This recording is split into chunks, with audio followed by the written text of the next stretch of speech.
Bismillahirrahmanirrahim. Assalamualaikum warahmatullahi wabarakatuh. Perkenalkan nama saya Dina Maulidia, peserta mahasiswa PPG Pendidikan Profesi Guru Prajabatan Universitas Siliwangi Tasikmalaya, gelombang 1 tahun 2026.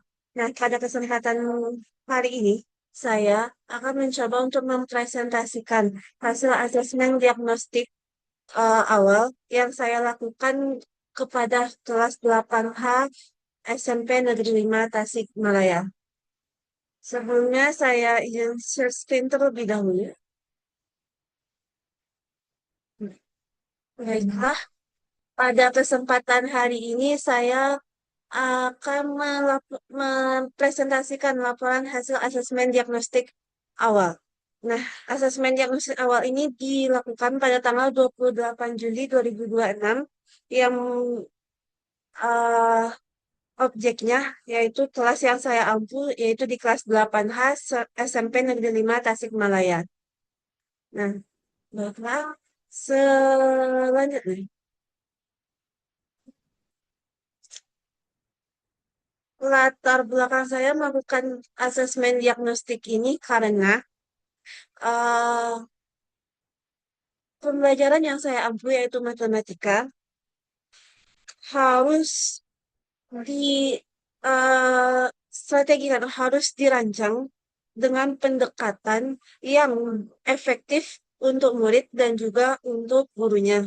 Jadi, sebelum saya merancang pembelajaran ke depannya, otomatis saya harus lebih dahulu mengetahui kondisi kognitif dan juga kondisi psikologis dan kesiapan dari murid saya.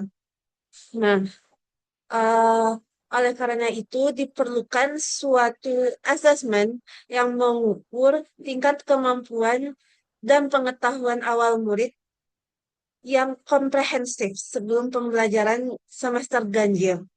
Nah, tujuan dari asesmen ini yang pertama untuk memetakan kesiapan kognitif murid, yang kedua memetakan profil non-kognitif murid, mengidentifikasi hambatan dan kebutuhan belajar murid, serta merancang tindak lanjut pembelajaran selama 1 semester ke depan. Nah, untuk ruang lingkup materi kognitif, yaitu pada semester 1 ini ada 4 materi yang akan diberikan di kelas 8, yaitu yang pertama tentang bilangan berpangkat dan bentuk akar, yang kedua teorema Pitagoras, ketiga persamaan linear satu variabel, dan keempat pola bilangan. Nah, untuk memetakan kesiapan kognitif murid kelas 8H, asesmen ini menguji materi-materi prasyarat dari keempat bab di atas. Eh, nah, pada bilangan berpangkat dan bentuk akar, materi prasyarat yang diujikan adalah operasi hitung bilangan bulat atau pecahan, konsep perkalian atau pembagian berulang, dan kuadrat bilangan. Pada bagian teorema Pitagoras, materi prasyaratnya memeriksa konsep segitiga siku-siku dan operasi kuadrat serta akar kuadrat sempurna.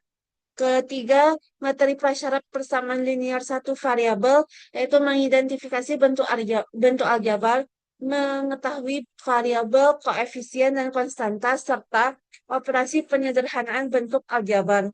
Yang keempat, pola bilangan, yaitu operasi dasar aritmatika, yaitu bisa berbentuk selisih atau penambahan, konsep pengelompokan bilangan, dan juga identifikasi aturan dari pola yang berlaku.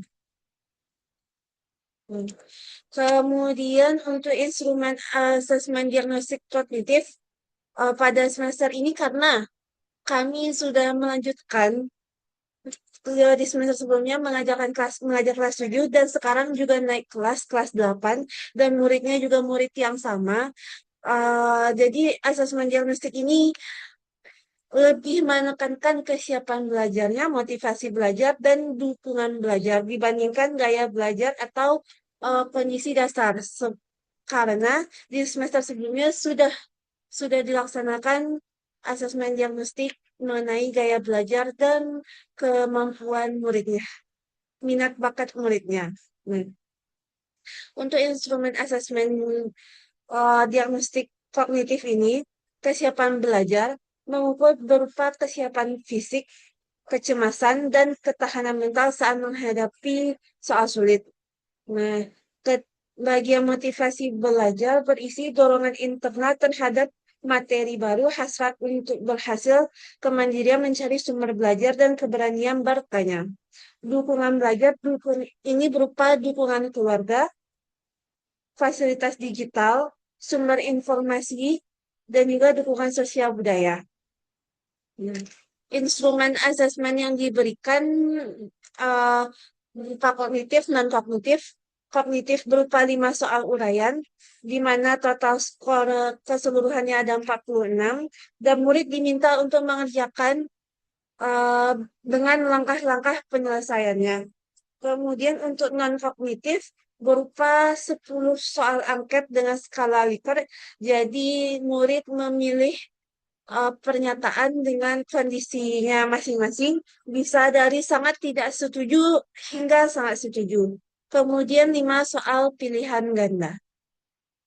Nah, berikutnya akan saya sajikan hasil dari kognitif, analisis kognitif murid dan distribusi kategori. Nah, dari diagram batang ini dapat dilihat bahwa 81% murid telah menguasai materi prasyarat bilangan berpangkat, sehingga secara kognitif siap mengikuti pembelajaran.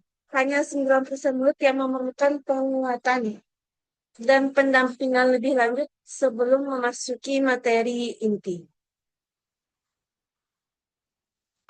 Berdasarkan distribusi kategorinya, distribusi materi prasyaratnya, hasil analisisnya, pada bilangan berpangkat dan operasi bilangan, mayoritas murid sudah menguasai materi prasyaratnya. Kemudian tentang kuadrat dan akar, sebagian kecil kesulitan di nomor soal 2B, 2C, 2D yang berisi tentang operasi bilangan kuadrat dan bilangan akar. Materi prasyarat ketiga yaitu segitiga siku-siku. Uh, 3 murid belum mampu mengidentifikasi sisi miring dan sisi siku-sikunya. Untuk materi aljabar, yaitu mengetahui variabel, koefisien, dan konstantanya, kelemahannya pada perkalian bentuk aljabar. Jadi murid belum bisa secara langsung mengenalkan antara X dan bilangan konstanta. Terakhir yaitu pola bilangan. Sebagian kecil belum menentukan aturan pola. Diberikan suatu pola bilangan, lalu ditanyakan dua, dua bilangan berikutnya hasilnya berapa. Nah, hasil non-kognitifnya yaitu kesiapan belajar murid. eh, Satu kategori fokus belajar. Sebesar 91% murid mampu fokus selama 15 sampai 30 menit. Nah, kondisi emosionalnya, hampir 71% murid tidak cemas saat pelajaran matematika dimulai. Kemudian ketahanan mentalnya, eh, ada 3 kategori. Sebesar 58% murid terus mencoba ketika dihadapi soal yang sulit. 26% murid berhenti dan menunggu jawaban dari guru, dan 16% lainnya merasa kesal dan malas untuk mengerjakan soal tersebut. Nah, eh, ketika bagian motivasi belajar, nah, di sini ditunjukkan bahwa 100% murid tertarik untuk menghadapi materi baru. Kemudian di indikator kemandirian, sebesar 64% murid aktif untuk mencari tahu materi sebelum belajar, dan juga pada indikator keberanian, 90% murid tidak takut untuk bertanya mengenai ketidakpahamannya atau memberikan pendapat. Yang ketiga, mengenai dukungan belajar, ini ada 4 indikator. Yang pertama, indikator tempat belajar yang aman. Nah, murid menjawab 84% memiliki fasilitas belajar yang nyaman. Sedangkan 16% lainnya tidak memiliki fasilitas. Yang kedua, mengenai belajar kelompok yang lebih efektif. 94% murid menjawab bahwa ya belajar kelompok lebih efektif bagi mereka. Nah, yang ketiga, indikator ketiga mengenai ketersediaan gawai untuk membantu belajar murid. Nah, 65% murid menjawab bahwa gawai atau gadget tidak membantu mereka dalam menyelesaikan tugas dan membantu belajar mereka. Bagian terakhir, ketersediaan sumber bacaan buku untuk mendukung pembelajaran.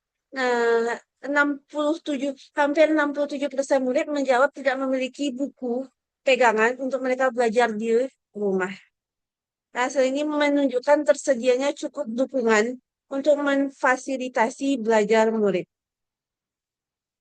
Hmm. Selanjutnya, mengenai kebutuhan murid ke dalam pembelajaran matematika selama satu semester ke depan. Nah, se 80%, 70 sampai 80% murid menjawab bahwa mereka membutuhkan waktu yang cukup dan juga waktu yang cukup untuk mencatat mengenai hasil pembelajaran hari ini.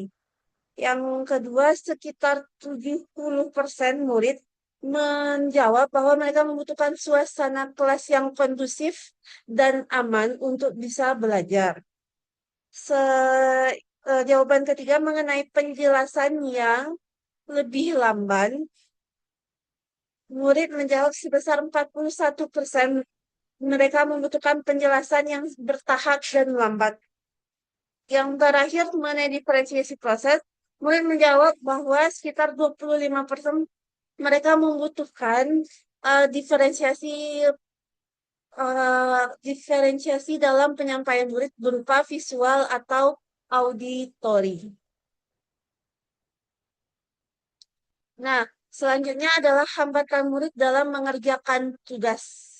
Di sini jawaban paling banyak yaitu rasa malas. Hampir 50% murid menjawab bahwa mereka malas mengerjakan tugas. Yang kedua jawabannya sekitar 29% menyatakan bahwa pelajaran matematika itu sulit. Dan ketiga, murid menjawab bahwa mereka kurang paham materi yang diberikan sehingga menunda-nunda mereka untuk menyelesaikan tugasnya. Eh, sebelum slide sebelumnya menjelaskan hasil dari asesmen murid mengenai kognitifnya maupun non-kognitifnya. Nah, pada eh, slide ini akan dijelaskan kesimpulan dari hasil asesmen yang telah dilakukan di kelas 8H. Nah, yang bisa disimpulkan adalah bahwa kapasitas kognitif murid 8H sudah sangat siap untuk belajar. Ditandai bahwa 80% mereka bisa menjawab pertanyaan asesmen kognitif. Namun, murid masih membutuhkan waktu yang cukup untuk proses berpikir. Proses berpikir mereka untuk menangkap materi yang sudah diberikan. Nah, selanjutnya, guru memiliki tantangan pembelajaran kepada murid karena dari hasil asesmen dan diagnostik, label malas sangat banyak muncul. Nah, label malas ini bukanlah suatu sifat yang eh, bawaan dari diri murid. Namun kemungkinan muncul karena pembelajaran matematika yang diberikan masih terlalu abstrak dan terlalu cepat.